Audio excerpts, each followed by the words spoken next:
Em nome do Pai, do Filho e do Espírito Santo. Amém.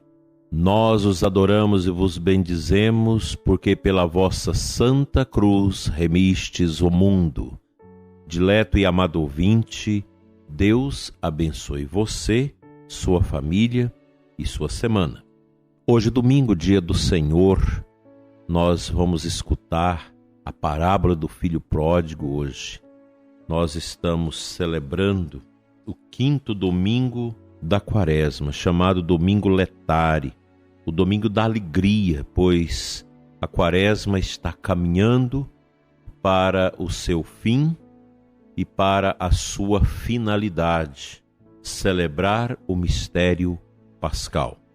Que a Santa Missa de hoje seja um alento e uma força para você, e agora começa a fazer seus primeiros movimentos do dia e se preparando para ir até a sua comunidade, a sua paróquia, celebrar a Santa Missa. É o ato de louvor mais expressivo da nossa fé cristã, a celebração do santo sacrifício da missa. Nós, católicos, devemos criar cada vez mais um afeto profundo pela celebração do santo sacrifício da missa. E a gente vai com aquele coração aberto para fazer uma adoração, um momento de silêncio antes da Santa Missa, para acolhermos não só a palavra de Deus que é anunciada, mas também o conteúdo das orações eucológicas da missa de hoje. Todos os oremos, bem como o prefácio da oração eucarística, que são preciosidades que não podemos deixar passar em branco na nossa vida. Santo Tomás de Aquino nos apresenta para este domingo o tema: Cristo, com sua paixão, abriu a porta do céu. Ele começa citando Hebreus 10:19. Portanto, irmãos, tenha confiança de entrar no santuário pelo sangue de Cristo. O fechamento de uma porta é um obstáculo que impede a entrada das pessoas. Ora, os homens estavam impedidos de entrar no reino dos céus por causa do pecado, pois, como diz Isaías, caminho sagrado chamá-lo-ão, o impuro não passará por ele. E há dois pecados que impedem a entrada do reino dos céus. Um é o pecado de nosso primeiro pai, pecado comum a toda a natureza humana e que fechava ao homem a entrada no reino celeste. Por isso se lê no livro do Gênesis, que depois do pecado do primeiro homem, Deus postou os querubins com uma espada de fogo e versátil para guardar o caminho da árvore da vida. O outro é o pecado especial de cada pessoa, cometido pelo ato pessoal de cada homem. Pela paixão de Cristo, somos libertados não só do pecado comum a toda a natureza humana, em relação à culpa e em relação à dívida da pena, uma vez que Ele pagou por nós o preço, mas também dos pecados próprios de cada um dos que participam da paixão pela fé, pelo amor e pelos sacramentos da fé. Consequentemente, pela paixão de Cristo, foi-nos aberta a porta do reino celeste. E é precisamente isso que nos diz a carta aos Hebreus 9:11. Cristo, sumo sacerdote dos bens vindouros, por seu próprio sangue, entrou uma vez para sempre no santuário e obteve uma libertação definitiva. É o que dá a entender o livro dos Números, quando diz que o homicida ali permanecerá, ou seja, na cidade de refúgio, até a morte do sumo sacerdote consagrado com óleo santo. Números 35:25. Depois da morte deste, voltará para casa. Deve-se dizer que os patriarcas, ao realizarem obras de justiça, mereceram entrar no reino celeste pela fé na paixão de Cristo. Segundo o que diz a carta aos Hebreus 11:33, graças à fé, conquistaram reinos, praticaram a justiça. Por ela, cada um deles ficava limpo do pecado, quanto condiz com a purificação da própria pessoa.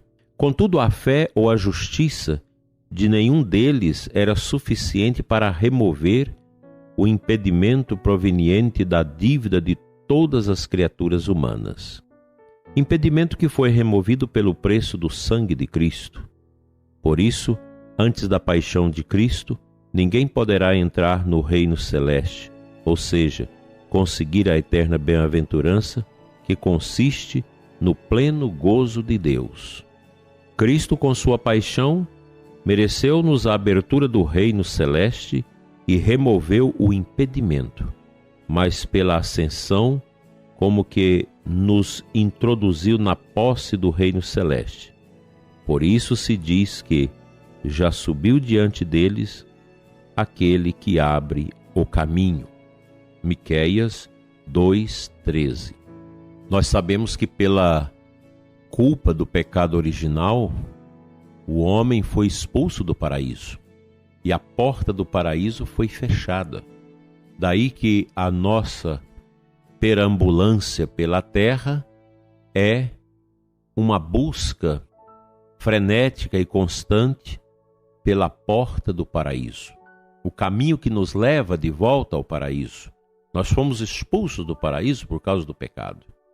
E Cristo avoca para si esta compreensão de que Ele é o caminho. Eu sou o caminho, a verdade e a vida. Quem entra por mim será salvo. Eu sou a porta das ovelhas.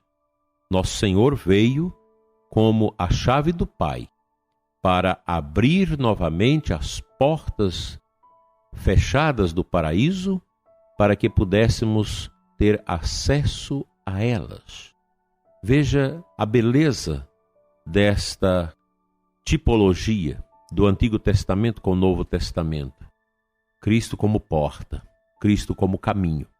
Não é à toa que a igreja, no começo, lá nos Atos dos Apóstolos, ela é chamada de o caminho.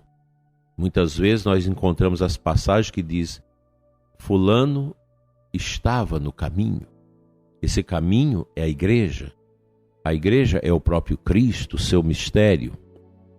Portanto, nós temos o caminho de volta à comunhão com Deus. E esse caminho é Cristo. Ele permitiu que nós pudéssemos voltar à comunhão com Deus. Daí, meu dileto ouvinte, nunca ser pouco falar do sacrifício de Cristo, que se renova nos nossos altares e que você hoje vai assistir, vai participar com muita piedade, com muito amor. Você já sai de casa orando para que a Santa Missa de hoje na sua comunidade seja realmente um momento bonito. Vai orando pelo sacerdote que vai presidir a celebração, pelo povo, as pessoas que vão participar, os que vão ajudar, para que seja realmente um momento de restauração, de renovação da fé. Vamos agora à palavra de Deus.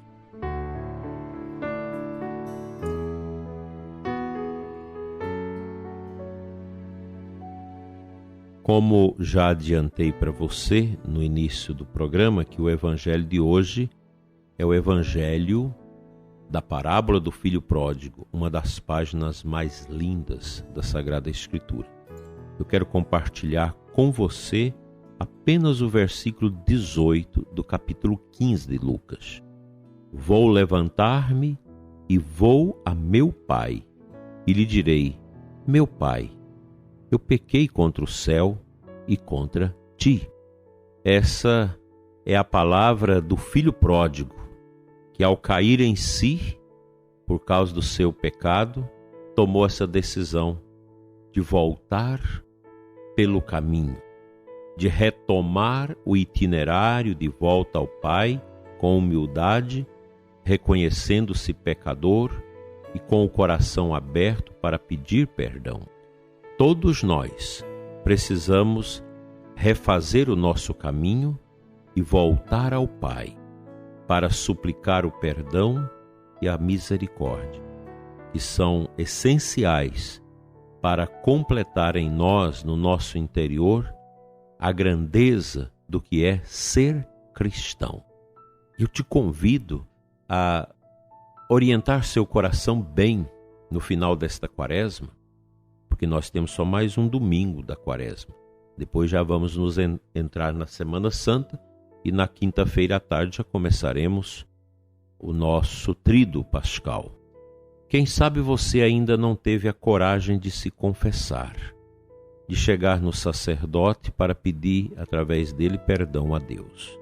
Talvez você não o fez ainda porque o seu coração ainda está marcado pela soberba, pelo orgulho, de pensar que não precisa da confissão, que não tem necessidade de se confessar, ou até mesmo por certa malícia do coração, da carne, que diz: para que confessar com o padre? Basta confessar diretamente com Deus. Isso é uma mentira, é uma tentação do inimigo. Se você ainda não fez a sua confissão, faça uma preparação bonita, procure um sacerdote.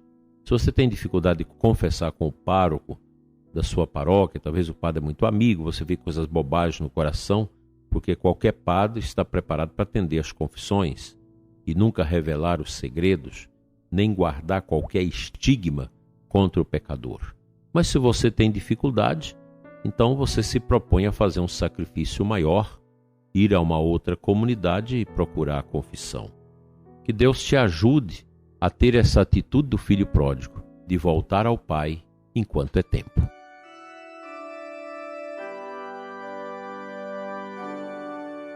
Senhor, nosso Deus e Pai, Pai das misericórdias eternas, nós somos tão miseráveis, Senhor. Nós somos tão pequenos, tão soberbos, tão orgulhosos, que não aceitamos a confissão. Eu te peço, meu Deus, toca o coração do ouvinte que é contra a confissão sacramental, que inventa 1000 desculpas para não se confessar. Toca, Senhor, esse coração com um sopro do Teu Espírito, para que o hálito da vida volte a habitar esta alma que não se confessa, que não acha necessário pedir perdão a Ti, Senhor. Quão pobre é a alma que não pede perdão, que não se confessa, que não se humilha. Fica, Senhor, conosco, ensina-nos o dom do arrependimento, para que nenhum mal neste mundo possa servir de estorvo à nossa santidade ou de pinguela para atravessarmos para o lado da condenação. Ensina-nos, Senhor, o arrependimento e a humildade na força da Tua graça. Amém.